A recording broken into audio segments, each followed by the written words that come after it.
Muito bem, falar um pouquinho aqui do debate de ontem na Band, né? Trazer um resumo do que foi, na verdade, esse debate, os assuntos, os temas abordados e a performance aí dos candidatos. O debate foi marcado por fake news, corrupção e pandemia. Esses foram os temas mais explorados pelos dois candidatos. Em relação a propostas de governo, pouco avanço. O presidente da República se comprometeu a não ampliar o número de vagas no Supremo Tribunal Federal e a transformar o Auxílio Brasil em um programa vitalício. Ele ainda falou em mudar a metodologia de distribuição de recursos por meio da emenda de relator, mas sem detalhar como isso se daria. Durante o encontro, Bolsonaro apostou no tema da corrupção para tentar desgastar o adversário, citando esquemas como Petrolão e Mensalão. Já Lula trouxe os problemas enfrentados pelo governo federal durante a pandemia de Covid. Houve uma troca de acusações sobre notícias falsas propagadas tanto por Bolsonaro quanto pelo ex-presidente. Em determinado momento, o petista chamou Bolsonaro de rei das fake news. O presidente, por sua vez, acusou o PT de ter divulgado notícias falsas sobre o suposto envolvimento do mandatário com pedofilia. Nesse momento, Bolsonaro exibiu a decisão do presidente do TSE, Alexandre de Moraes, obrigando a campanha de Lula a remover de todas as redes sociais o vídeo descontextualizado da fala do presidente da República sobre meninas venezuelanas. No geral, o clima do debate foi moderado, frustrando aqueles que imaginariam que o encontro se tornaria um octógono de UFC entre o ex e o atual presidente da República. Houve até mesmo momentos de descontração, com direito a cumprimentos entre os dois candidatos ao longo do debate. Ao abordar os esquemas de corrupção no governo do PT, Bolsonaro lembrou que vários aliados do ex-presidente, como José Dirceu, foram presos no passado. Abro aspas. Ou seja, não me compare com seus amigos corruptos, Lula. Longe disso, disse o atual mandatário em referência ao Mensalão. Sobre o Petrolão, Bolsonaro citou empresas envolvidas e declarou que a dívida da Petrobras, por causa do esquema de corrupção, foi equivalente a 60 vezes a transposição do Rio São Francisco. O presidente da República também lembrou da relação notória do petista com ditadores, como o presidente da Nicarágua, Daniel Ortega, e afirmou que o ex-presidente também pretende fechar igrejas como o colega. Lula, por sua vez, resolveu apostar em temas como pandemia e fake news para tentar desacreditar o atual chefe do Poder Executivo. Demonstrando até um certo salto alto, Lula chegou a afirmar em várias oportunidades que voltará a comandar o país. Abro aspas. Uma vergonha é o senhor carregar nas costas a morte de 400 mil pessoas porque atrasou a vacina. O povo brasileiro sabe que o senhor não acreditou na pandemia. Era assim que o senhor tratou sobre a questão da pandemia. Você resolveu dizer que a pandemia era uma gripezinha. Fecho aspas para Lula. O ex-presidente criticou a proposta de privatização da Petrobras, classificando a ideia como loucura, e tentou associar o atual mandatário ao assassinato da ex-vereadora Marielle Franco. Bolsonaro também ficou constrangido ao ser questionado sobre o sigilo de 100 anos decretado pelo chefe do Poder Executivo em relação a informações sobre o Palácio do Planalto. Lula disse que, caso assuma a presidência, revogará o dispositivo. Então esse é um resumo, a grosso modo, do que foi o debate de ontem à noite na Band entre Lula e Bolsonaro. É só que eu separei alguns dos assuntos que me chamaram a atenção, né? Como, por exemplo, quando o presidente da República disse, abro aspas, igreja não se fecha nem em tempo de guerra. O presidente criticou a decisão dos governadores e prefeitos que, durante a gestão da pandemia de Covid-19, fecharam as igrejas. Muitos deles são amigos ou aliados do candidato petista.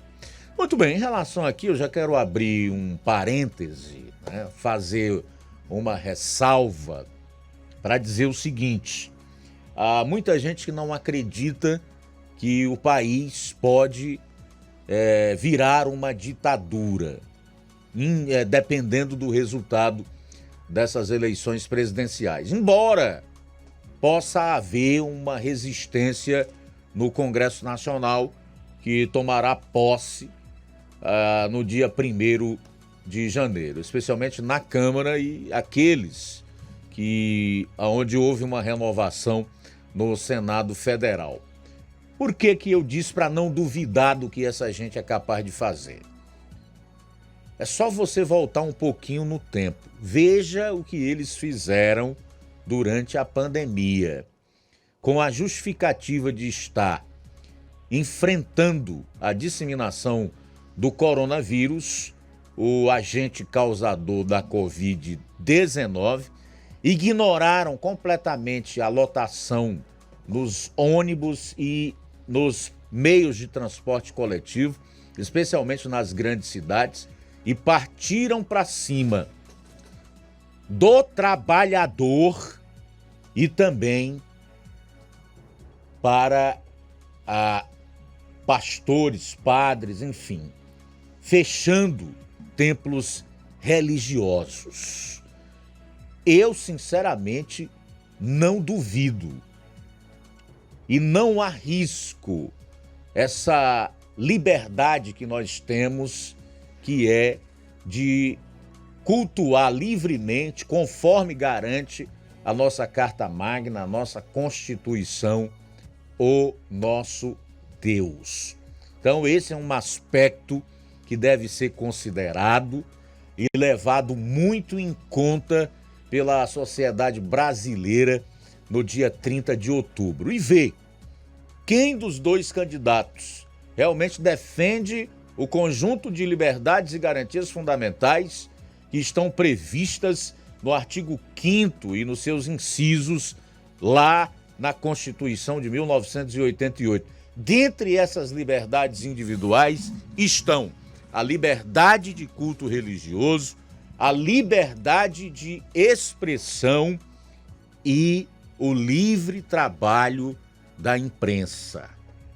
Porque não pode haver democracia nem Estado democrático de direito sem liberdade. E dentre essas garantias fundamentais que uma sociedade verdadeiramente democrática tem, estão a liberdade de expressão e a liberdade religiosa. Você quer medir o quanto uma nação, um país é democrático? Então veja como é a imprensa. Tem imprensa livre?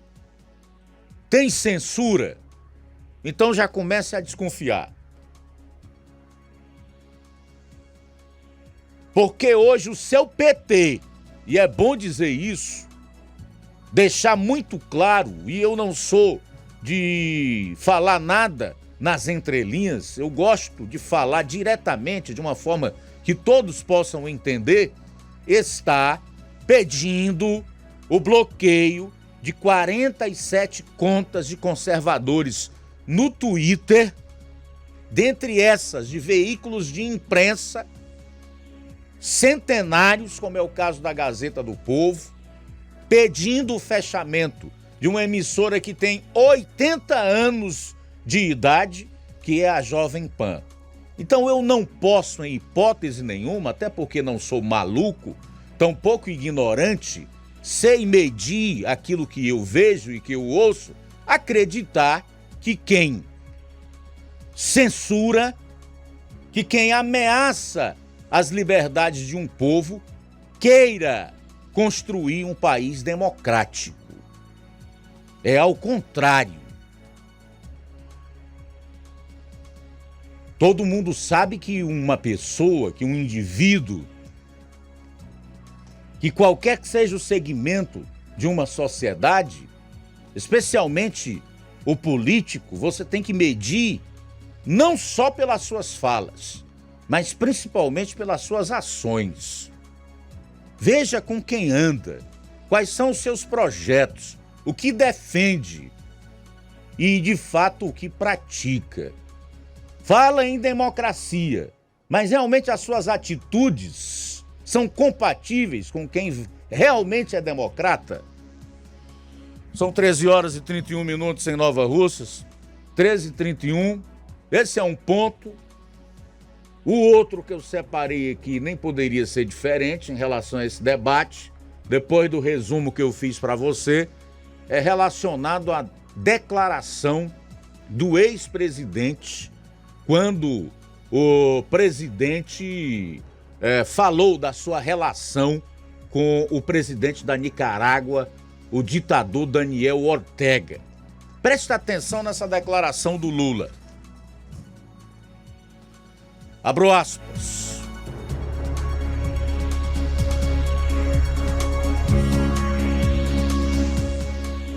Tenho orgulho de estar ao lado de Ortega.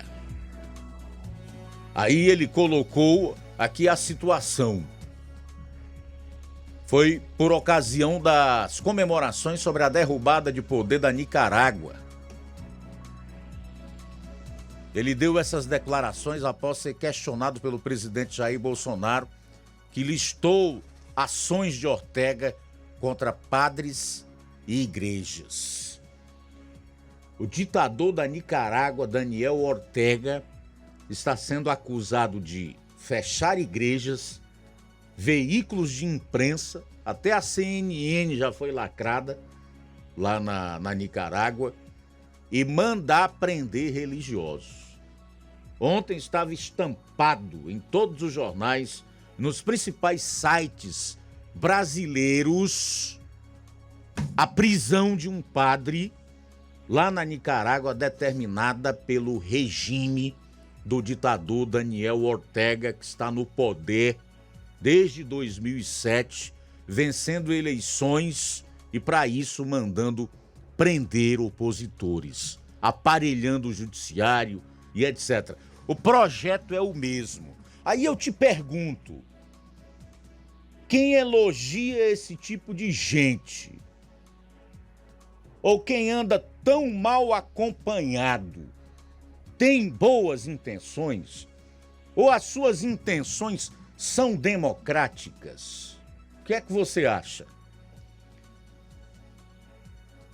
Paulo diz lá em 1 Coríntios, no capítulo 15, embora esse capítulo seja uma defesa que ele faz da ressurreição de Jesus Cristo, em virtude de alguns hereges estarem ali no seio da igreja, bagunçando a doutrina, né? E trazendo problemas para os crentes em Corinto, dentre esses um partido chamado Saduceus, que declaradamente não acreditavam na ressurreição, que as más companhias corrompem os bons costumes. E aí eu quero trazer exatamente para essa abordagem que eu estou fazendo em relação a esse entrelaçamento de um dos candidatos à presidência da República com Daniel Ortega e outros ditadores desses paisecos na América Latina e na África.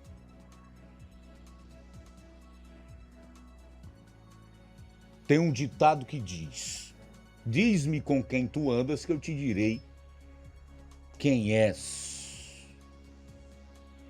Em relação